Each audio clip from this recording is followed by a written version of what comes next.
আসসালামু আলাইকুম প্রিয় দর্শক, অন্য মঞ্চের আজকের আলোচনায় আপনাদের সকলকে আমন্ত্রণ জানাচ্ছি। দর্শক, অনেকদিন আগে আমি আপনাদের বলেছিলাম যে তারেক রহমান দেশ ছেড়ে পালাবেন। মানে তার যা অবস্থা এখন, তাকে দেশ ছেড়ে পালাতেই হবে। এখন দেশের মধ্যে আভ্যন্তরীণ অবস্থা খুব খারাপ। এক তো হচ্ছে দ্রব্যমূল্যের চরম বৃদ্ধি, মানুষ অসহনীয় অবস্থায় পৌঁছে গেছে। দেশে বিদ্যুৎ নেই, কলকারখানা বন্ধ হয়ে যাচ্ছে, হাতে অর্থ নেই, আমেরিকার প্রবল চাপ, তারপরেতে ভারতের অসহযোগিতা। এক মাস আগে আমি একটা খবর করেছিলাম, এক মাস হবে, যে 128 কোটি টাকায় দেশটা বেচে দিলেন ইউনূস। সেই সময় আপনারা অনেক কথা আমায় লিখেছিলেন। আজকে কিন্তু সেই আলোচনাটাই আপনাদের দেশে হচ্ছে। আমি অনেক আগে বলি তো, ওই জন্য এখন আমি আবার স্মরণ করিয়ে দিলাম। একটু ব্যাকে গিয়ে দেখবেন আমার ভিডিওগুলো, সেখানে লেখা আছে 128 কোটি টাকায় দেশ বেচে দিলেন ইউনূস। তো এই যে গোলামি চুক্তি, আমেরিকার প্রচন্ড চাপ মাল নেওয়ার জন্য, এদিকে হাতে পয়সা নেই, ভারতের চূড়ান্ত অসহযোগিতা, তারপর হচ্ছে দেশের মধ্যে সেনাবাহিনীর মধ্যে ঢুকে গেছে সন্ত্রাসবাদ। বিভিন্ন জায়গায় সেনাবাহিনীর লোকজন কেউ পালিয়েছে, কেউ গা ঢাকা দিয়েছে, কেউ অ্যারেস্ট হয়েছে। তিনি বুঝতে পারছেন যে কোনো সময় তার উপরে প্রাণঘাতী হামলা হতে পারে। এই অবস্থায় তারেক রহমান দেশে থাকার ব্যাপারে মনস্থির করতে পারছেন না। আমাদের এখানে কূটনৈতিক মহলে যে জল্পনাটা হচ্ছে, শুধু শুধু জল্পনা তো হবে না, কোথাও কোথাও একটা ধোঁয়া তো বেরিয়েছে, খুঁজতে খুঁজতে আগুন বেরোবে। তারেক রহমান দুদিন আগে আপনাদের সেনাপ্রধান ওয়াকারুজ্জামানের সঙ্গে দেখা করেছিলেন। আপনারা খবর নিলেই জানতে পারবেন সত্য না মিথ্যা। তারেক রহমান তার সঙ্গে দেখা করে তাকে একটা সম্ভবত প্রস্তাব দিয়েছেন। দেখুন, যে খবরটা আমাকে দিয়েছে ভারতবর্ষের বাংলাদেশ দেশ থেকে, সেই লোকটা বিশ্বাসযোগ্য, কিন্তু 10টা খবরের মধ্যে একটা খবর ভুল ঢুকিয়ে দেয়। ফলে অন্যের ওপরে যে আস্থাটা আছে, এর উপরে অতটা আস্থা আমার নেই। কিন্তু খবরটা এমন, এবং বর্তমান অবস্থার সঙ্গে তার এত মিল, যে অবিশ্বাস করা সত্ত্বেও আপনাদের কাছে এই খবরটা আমি বলতে চাইছি। এটা কতটা সত্যি কতটা মিথ্যে সেটা ভবিষ্যৎ প্রমাণ করবে, আমি তার দায় নেব না। কিন্তু যেহেতু খবরটা আমার কানে এসছে, আপনাদের জানিয়ে রাখার দরকার। হয়তো সত্যি হলেও হতে পারে। এখন ওয়াকারুজ্জামানের কাছে গিয়ে তিনি একটা প্রস্তাব দিয়েছেন যে এই অবস্থার মধ্যে, এই অর্থনৈতিক সংকট এবং চারদিকে দেশের যে অবস্থা, আমাদের হাতে টাকা নেই, দেশ চালাবার মতো ক্ষমতা আমার নেই, আর আমার কথা কেউ শোনেও না। সেক্ষেত্রে আমি আপনার পরামর্শ চাই। আপনি একটা নিরপেক্ষ সরকার গঠন করুন, মানে ওই আপনাদের কি বলে না, তদারকি সরকার টাইপের একটা ব্যবস্থা করুন। আমি তার হাতে ক্ষমতা দিয়ে আমি চলে যেতে চাই, এবং সেটা যত শীঘ্র সম্ভব। তবে তার 4-5টি শর্ত আছে। শর্তগুলো কি? এক নম্বর শর্ত হচ্ছে তাকে এবং তার মন্ত্রিসভার কিছু মানুষকে সেফ প্যাসেজ দিতে হবে। নাম্বার 2, তার এখানে যে সম্পত্তি রয়েছে সেই সম্পত্তি অক্ষত অবস্থায় থাকবে। তার বিরুদ্ধে 3 নম্বর, তার বিরুদ্ধে যে সমস্ত মামলা আছে সেই সমস্ত মামলাগুলোকে অফিসিয়ালি প্রত্যাহার করতে হবে এবং নিশ্চিত করতে হবে পরবর্তীকালে এই মামলায় তিনি আর, তার বিরুদ্ধে আর কোনো মামলা এই ধরনের করা যাবে না। এইরকম গোটা 4-5 শর্তবর্ত উনি দিয়েছেন। ওয়াকারুজ্জামান সব শুনেছেন। অন্তর্বর্তী সরকার একটা গঠন করুন আপনি, তার হাতে ক্ষমতা দিয়ে আমি চলে যাব। কারণ ইউনূস যা করেছে বাংলাদেশকে গোলামির জায়গায় ঠেলে দিয়েছে এবং বাংলাদেশে দুর্ভিক্ষের পদধ্বনি কিন্তু শোনা যাচ্ছে।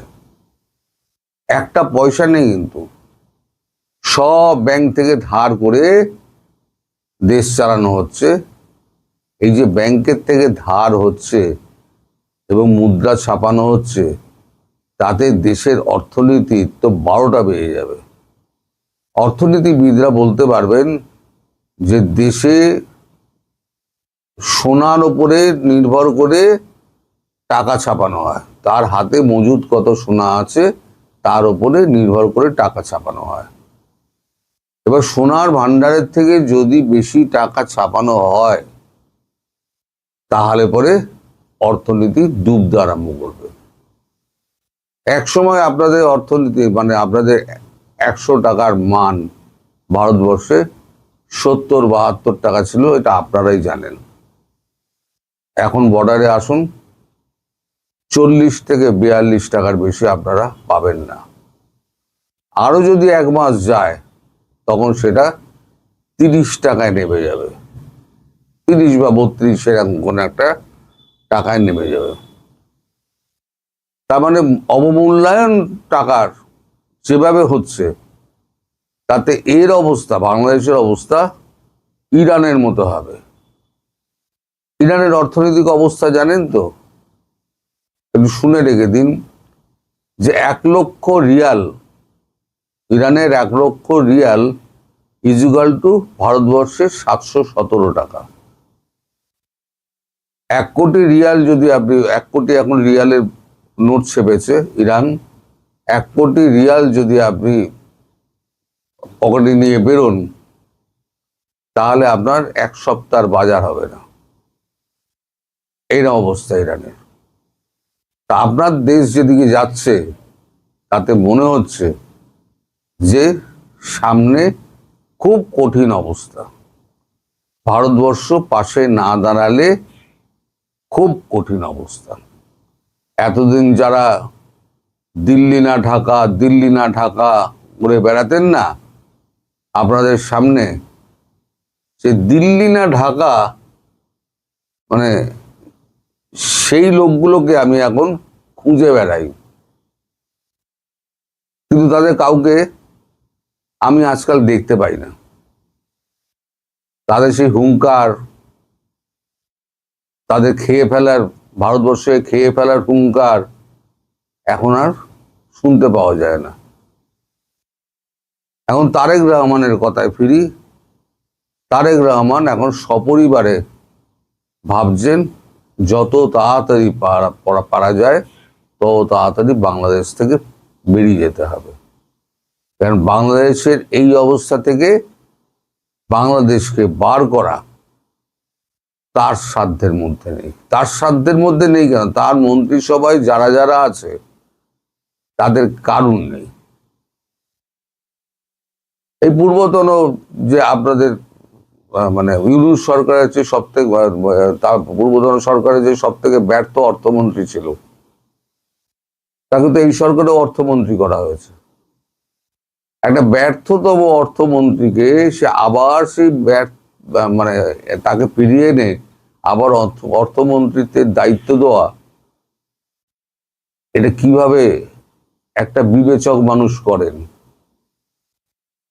অর্থাৎ তার কথাই কিন্তু দেশ চলছে না, দেশ চলছে অন্যের কলকাঠি নাড়াতে। এই অবস্থায় তারেক রহমান বুঝে গেছেন যে তার পক্ষে বাংলাদেশে থাকাটা খুব একটা নিরাপদজনক নয়। যে কোনো সময় একটা বাজে ঘটনা ঘটতে পারে এবং তার পরিবারের প্রাণ সংশয় ঘটতে পারে। তিনি যে এই সকলকে নিয়ে বলেছেন যে আমি এদেরকে নিয়ে, আমার মন্ত্রিসভার কয়েকজনকে নিয়ে আমি সেফ প্যাসেজ চাইছি, তার মানে সেই মন্ত্রিসভার সেই লোকেদের সঙ্গে, তার আমি নাম জানি না, মন্ত্রিসভার সেই লোকেদের সঙ্গে তার নিশ্চয়ই আলাপ আলোচনা হয়েছে। তাই তিনি পরশু দিনকে সেনাপ্রধানের সঙ্গে দেখা করে তিনি তার এই মতামতটা জানিয়েছেন এবং তিনি বলেছেন আপনি যত তাড়াতাড়ি ব্যবস্থা করতে পারেন তত তাড়াতাড়ি আপনি ব্যবস্থা করুন রাষ্ট্রপতির সঙ্গে কথা বলে, আমি এই পদে আর থাকতে চাইছি না। সুতরাং আমি যেটা বলেছিলাম 128 কোটি টাকায় দেশ পেয়েছেন, সেটা যেমন আপনার দেশে আলোচিত হচ্ছে, আজকে যে খবরটা আমি বললাম, এটা যদি সত্যি হয়, আমি বলছি এটা যদি সত্যি হয়, কারণ সে মাঝে আমাকে একটা খবর গুলিয়ে দিয়েছিল, আমি খুব বোকা বনে গেছিলাম। মাঝে মাঝে এটাও করে ওরা, 10টা খবরের মধ্যে 9টা সত্যি দিয়ে দিল, একটা গুলিয়ে দেওয়া খবর দিল। তো সেই কারণে আমি আপনাদের নজর রাখতে বলছি, এটা সত্যি হলেও হতে পারে, আবার মিথ্যে হলেও হতে পারে, আমি দায়িত্ব নেব না, কিন্তু কানে যখন এসছে আপনাদের জানিয়ে রাখা ভালো। এবং দুদিন আগে যে সেনাপ্রধানের সঙ্গে দেখা করেছিলেন, এই খবরটা কিন্তু ঠিক, সেই খবরটা কিন্তু পাওয়া গিয়েছে এবং কাগজেও বেরিয়েছে সমাজ মাধ্যমে, তিনি গাড়ি চালিয়ে একা সেনা ভবনের দিকে ঢুকছেন। সুপ্রিয় দর্শক শ্রোতামণ্ডলী, আপনারা এই মুহূর্তে আমাকে যে যেখান থেকে দেখছেন এবং পরবর্তী যে যেখান থেকে দেখবেন, আপনাদের সকলকে জানাই আমি আমার প্রাণঢালা অভিনন্দন এবং শুভেচ্ছা এবং কৃতজ্ঞতা প্রকাশ করি সার্বক্ষণিক আমার সাথে থেকে আমার কথা শোনার জন্য। আজকে ব্যানার এবং হেডলাইন দেখে আপনারা যে চিন্তা করছেন যে হঠাৎ করে আমি কি বলছি, বা অনেকে হয়তো জানেনও ব্যাপারটা, যে জঙ্গি আক্রমণের সম্ভাবনা বাংলাদেশে, এটা আসলে আমার কথা না। এটা আপনারা জানেন যে গত 3-4 দিন যাবৎ বিভিন্ন নিউজ, এবং সবচেয়ে বড় নিউজ যেটা, সেটা হচ্ছে নর্থ ইস্ট নিউজের চন্দন নন্দী নামে এক ভদ্রলোক, তার পত্রিকাতে একটা নিউজ ছাপা হয়েছিল যেখানে বলা হয়েছিল জঙ্গি কানেকশনের সম্ভাবনায় বিমান বাহিনীতে সর্বোচ্চ সতর্কতা চলছে। এবং তিনি গতকাল আরেকটা নিউজ করেছেন এবং আজকেও একটা নিউজ করেছেন, পুরোটাই এই জঙ্গি কর্মকাণ্ডের উপরে বাংলাদেশে কি অবস্থা চলছে। এরপরে আপনারা এই যে এখন যেটা দেখছেন আমার পেছনে, পুলিশের যে সতর্কবার্তা, সারা বাংলাদেশে পুলিশকে রেড অ্যালার্ট দেওয়া হয়েছে, তাও বলা হয়েছে জঙ্গি সম্পৃক্ততার ব্যাপারে। এবং সেখানে বলা হয়েছে 2 জন সাবেক সেনাবাহিনীর কর্মকর্তা বা কিছু, তাদের সাথে জঙ্গি সম্পৃক্ততার কিছু গোপন নথিপত্র সরকারের হাতে গেছে। তবে এখানে সবচেয়ে বড় ব্যাপার যেটা, সেটা হচ্ছে যে আপনার 2024-এর 5ই আগস্টের পরবর্তী যেভাবে বিভিন্ন আপনার জেল থেকে জঙ্গিদেরকে ছেড়ে দেওয়া হয়েছিল, গত 2 বছরে যেভাবে জঙ্গি উৎপাত বেড়েছে, তাতে আপনার সামান্যতম হলেও আঁচ করতে পারেন। যেটা আমরা এতদিন বলার পরও অনেকে বলেছে যে ধুর ভাই, এটা আপনাদের প্রভাগান্ডা বা আওয়ামী লীগের প্রভাগান্ডা, না দেশে মৌলবাদী নাই, দেশে ওই নাই সেই নেই। এরপরেও আপনারা দেখেছেন যে পাকিস্তানের তেহরিকি তালিবান টিটিপির সাথে একত হয়ে পাকিস্তানি সেনাবাহিনীর ভিতরে সাথে যুদ্ধ করতে গিয়ে 3 জন বা 4 জন বাংলাদেশি নিহত হয়েছেন। এছাড়া ভারতে আপনার মার্সেনারি গ্রেপ্তার হয়েছে 7 জন, এর মধ্যে 35 জন আবার জঙ্গি গ্রেপ্তার হয়েছে, যেখানের মধ্যে প্রায় 13 জনই বাংলাদেশি জঙ্গি। সব কাহিনী মিলে একটা বিতিবিচ্ছিরি অবস্থা। তার আপনাদের হয়তো প্রশ্ন থাকতে পারে যে নর্থ ইস্ট নিউজের চন্দন নন্দী কে? তবে আমার কাছে যতটুকু খবর আছে তাতে আপনাদের বলি, নর্থ ইস্ট নিউজের চন্দন নন্দীর বাবা একসময় র মানে ইন্ডিয়ান যে গোয়েন্দা সংস্থা, পৃথিবীর বিখ্যাত 5টা গোয়েন্দা সংস্থার ভিতরে র একটা। আমার রকে হেল্প করে কিন্তু আপনার কেজিবি, মানে সাবেক রাশিয়ার যে গোয়েন্দা সংস্থা কেজিবি, এবং মোসাদ, ইসরায়েলের মোসাদ। আপনারা জানেন যে পৃথিবীর সবচেয়ে বিখ্যাত যদি বলা হয় এখন নাম্বার ওয়ানে মোসাদ আছে, এরপর আছে সিআইএ, এরপরে কেজিবি আছে, টার্কির আছে, এবং র আছে। তো এই রয়ের চিপ চিপ না, রয়ে খুব ভালো পজিশনে কাজ করতে হচ্ছে চন্দ্রনন্দীর বাবা, এবং উনি কাজ করতে হচ্ছে বাংলাদেশ, ভারত, শ্রীলঙ্কা, পাকিস্তান, এই বেলটার ভেতরেই উনি কাজ করতেন, যার কারণে ওনার কানেকশন ছিল কিন্তু প্রচুর প্রচুর কানেকশন এইসব দেশের সেনাবাহিনী গোয়েন্দা বিভাগের সাথে, খুব ভালো কানেকশন। ওনার বাবা চাকরি নিয়ে মারা গিয়েছেন সম্ভবত, কিন্তু ওই কানেকশনের 99% এখন চন্দন নন্দীর সাথে আছে, উনি জানেন। ওনার বাবা এত বড় ছিলেন, কিন্তু কারো না কারোর সাথে তো ওনাদের পরিচয় আছেই, আর সেই পরিচয়ের সূত্র ধরে হয়তো উনি খবরগুলো অনেক আগেই পেয়ে যান বা পাচ্ছেন, যার কারণে উনি কিন্তু এই নিউজটা ফ্লাশ করেছিল যে জঙ্গি আক্রমণ। বাংলাদেশ সরকার এখন যেটা বলছে পুলিশকে, যে সেটা হচ্ছে যে বা আপনার নর্থ ইস্ট নিউজে যেটা উঠেছে, সেটা হচ্ছে শাহবাগ, সংসদ ভবন সহ আরো কিছু সরকারি গুরুত্বপূর্ণ জায়গায় জঙ্গি হামলা হইতে পারে। তো আমার কাছে এই মুহূর্তে যতটুকু খবর আছে, কোত্থেকে পেয়েছি ভাই এটা জিজ্ঞেস করবেন না প্লিজ। এই খবরগুলোর মধ্যে হচ্ছে যে রেলওয়ে স্টেশন, বিমানবন্দর, নৌবন্দর হতেও পারে, নাও হতে পারে, এটা 50-50 চান্স। তবে রেলওয়ে এবং বিমানবন্দর এটাও খুব হাইলি রেড অ্যালার্ট জারি করা হয়েছে। এদিকে আপনার খবরে দেখেছেন যে ঢাকা, চট্টগ্রাম এবং যশোর, এই 3 জায়গার বিমান বাহিনীর যে ঘাঁটিগুলো আছে এগুলোতে হাই অ্যালার্ট জারি করা হয়েছে। এখান থেকে সম্ভবত আপনার 7 বা 8 জনকে অলরেডি গ্রেপ্তার করা হয়েছে, বাকিদেরকে চোখে চোখে রাখা হয়েছে। সকলের ছুটি বাতিল করে দিয়েছে, সমস্ত মোবাইল ফোন একসাথে আপনার নিয়ে নিয়েছে। তার মানে একটা রেড অ্যালার্ট আছে। এছাড়াও আপনারা দেখতে পাচ্ছেন যে নির্বাচনের পর থেকে সেনাবাহিনী কিন্তু রাস্তা থেকে উঠে, সেনাবাহিনী কাজ করছে। তবে এখনকার যে রিপোর্ট, সেটা শুধুমাত্র বিমান বাহিনী না, বিমান, নৌ এবং সেনা 3 জায়গাতেই আছে এই গোষ্ঠী। এবং এইখানে সরকার যেটা বলছে 2 জনের পাওয়া গেছে যারা সাবেক, তা নয়, সাবেক কর্মকর্তার মধ্যে এর আগে আরেকজন সেনা কর্মকর্তাকে আমেরিকা পর্যন্ত পুরস্কার ঘোষিত, কি জিয়াউল হক বা কিছু একটা নাম, তাকে এখনো ধরা যায়নি। এছাড়া অনেক জঙ্গি বেরিয়ে এসেছে, আপনারা জানেন। তবে যতটুকু খবর, তার মধ্যে বিমান বাহিনীর 15 জন, নৌবাহিনীতে আছে 5 জন, এবং সেনাবাহিনীতে আছে 20 জন, মোট 40 জন এই সন্ত্রাসী জঙ্গি কর্মকাণ্ডের কারণে ওনারা এখন হয়তো গৃহবন্দী, জেলবন্দি তো হবে না, আর এরা যেহেতু এখনো সামরিক কর্মকর্তা, মানে ওনাদের আন্ডারে আছেন। এবং ওনাদের যা ফাইলপত্র ঘাটাঘাটি করা আছে তাতে দেখা গেছে যে ঠিকই আছে। পাকিস্তানের জঙ্গি গোষ্ঠী তেহরিক তালিবানের সাথে ওনাদের একটা সম্পর্ক আছে, ওনারা তাদের কাছ থেকে ট্রেনিং পেয়েছেন, তাদের ট্রেনিং দেন বিভিন্নভাবে। বাংলাদেশে পাকিস্তানের তেহরিক তালিবানের অনেকেই আসছেন, সেইখানেও ট্রেনিং নিয়েছেন। এটা কোথায় ট্রেনিং হয়, কি হয়, সেটা গোয়েন্দারাই বলতে পারে। এখন আমি বা আপনি যদি বলি, এটা আসলে ঠিক হবে না। তো এই ঘটনায়, এবং তারা বাংলাদেশে কিছু একটা ঘটাতে চলেছে। এখন কি ঘটাতে চলেছে বা কি হবে, কত লোক মারা যাবে, সেটা উপরওয়ালাই জানে। কিন্তু কিছু একটা ঘটনা, কারণ এখানেও ডিপ স্টেটের খেলা আছে। আপনাদের যদি ছোট করে একটা কথা বলি, যে নির্বাচনের আগে একসময় আপনারা জানতেন যে আওয়ামী লীগকে ফিরিয়ে আনে ইলেকশন করার একটা কথা চলছিল, কিন্তু সেখানে যতটুকু শুনেছে যে আওয়ামী লীগ নেত্রী রাজি হয়নি। তার কারণ হচ্ছে যে ওদের যে সংকল্প ছিল, সেখানে ওরা জামাতকে ক্ষমতায় আনতে চেয়েছিল, ডিপ স্টেট, নেত্রী রাজি হয়নি। যেটা আপনারা শুনে থাকবেন হয়তো, জামাতকে রাজি হয়নি। আবার জামাত ওইদিকে ইন্ডিয়া ভারত বর্ডারের সব অঞ্চলে সবগুলোতে জিতেছে, মমতা দিদির অবদান নাকি শোনা যাচ্ছে।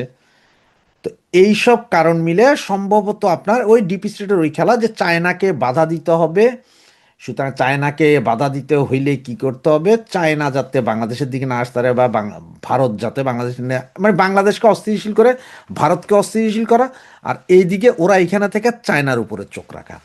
এটা হচ্ছে মূল কাহিনী। আর যদি এইসব সন্ত্রাসী আক্রমণ বা জঙ্গি আক্রমণ না করতে পারে, তাহলে আমেরিকা খুব দ্রুত বাংলাদেশে ঢোকা সম্ভব না। ওইদিকে মায়ানমারের যে গোষ্ঠীগুলা এখন যুদ্ধ করছে, যাদের এখন দরকার চট্টগ্রাম সহ সেভেন সিস্টারের কিছু অংশ এগুলো দখল করা, মানে একটা জিও পলিটিক্স একটা বিশাল খেলা চলতেছে। তবে এটা যে কালকে হয়ে যাবে, পরশু হয়ে যাবে, বা 2 মাস 2 বছরের ভেতর হবে তা না। এগুলো প্ল্যান চলে 10-12 বছর, 15 বছরও লাগে। কিন্তু দেশ অস্থিতিশীল করে ফেলার জন্য যে কোনো মুহূর্তে যে কোনো সময় ঘটতে পারে। তবে এটা মানে সময় আর বেশি দিন নাই, খুব সহসাই হয়তো বড় কিছু ঘটবে। যার কারণে বিভিন্ন পত্রিকায় নিউজ হচ্ছে এখন পুলিশকে সর্বোচ্চ সতর্কতা রাখা হয়েছে। সেটা সব বিষয় মিলে আপনাদেরকে বলবো, চোখ কান খোলা রাখেন, কোথায় কি দেখেন, কোথায় কি হচ্ছে, আসলে এগুলো একটু নিজেরাও খবর রাখেন, পারলে আমাদেরও জানান, প্রশাসনকেও জানান। জঙ্গি হামলা থেকে দেশ বাঁচাতে হবে। জঙ্গি হামলা হলে আপনি আমি সবারই ক্ষতি। দেশ যখন জঙ্গিবাদের দিকে যায় তখন সবার ক্ষতি হয়। যেমন আফগানিস্তান দেখেন, আজকের সিরিয়া দেখেন, ইরাক দেখেন, পাকিস্তান দেখেন, প্রতিদিন বোম ফুটে, মসজিদে বোম ফুটে, স্কুলে বোম ফুটে, ছাত্রছাত্রী মারা যায়, বাচ্চারা মারা যায়, শিশুরা মারা যায় প্রচণ্ড। আর এটা তো পুরোটা ডিপ স্টেটের খেলাই চলে। কারণ আমেরিকা, তারা যখন তাদের স্বার্থ হাসিল করতে হয় সেই দেশে ইসলামী মৌলবাদ বা জঙ্গিবাদের উত্থান ঘটায়, এবং সেটাই হয়তো ঘটছে। পাকিস্তানও এটার পেছনে আছে হয়তো। তবে তেহরিকি তালিবান যেহেতু পাকিস্তান সরকারকে নাকে দম করে রেখেছে, সুতরাং সেটা এখন এইখানে বাংলাদেশে এসে তারা কি করবে সেটা হচ্ছে মূল বিষয়। তবে অবস্থা খুব সঙ্গীন। আপনাদের 40 জন সামরিক কর্মকর্তা, আর্মি নেভি বিমানে 40 জন স্টিল নাও তারা কাজ করে। এই ধরনের 40 জনের উপরে নজর রেখেছে সামরিক গোয়েন্দা সংস্থা, ডিজিএফআই, সবাই। এবং সারা বাংলাদেশে পুলিশকে রেড অ্যালার্ট করা হয়েছে। শুধুমাত্র সংসদ ভবন বা ইয়ে নয়, আপনার কি বলে শাহবাগ না, সরকারি কোনো যে স্থাপনাগুলো বলা হচ্ছে, এছাড়াও মানুষ যাতে প্যানিক না হয়, যার কারণে বলা হয়নি রেলওয়ে স্টেশন, বিমানবন্দর, নৌপথ এবং কিছু স্কুল, মাদ্রাসা স্কুলও এই অঘটন ঘটতে পারে।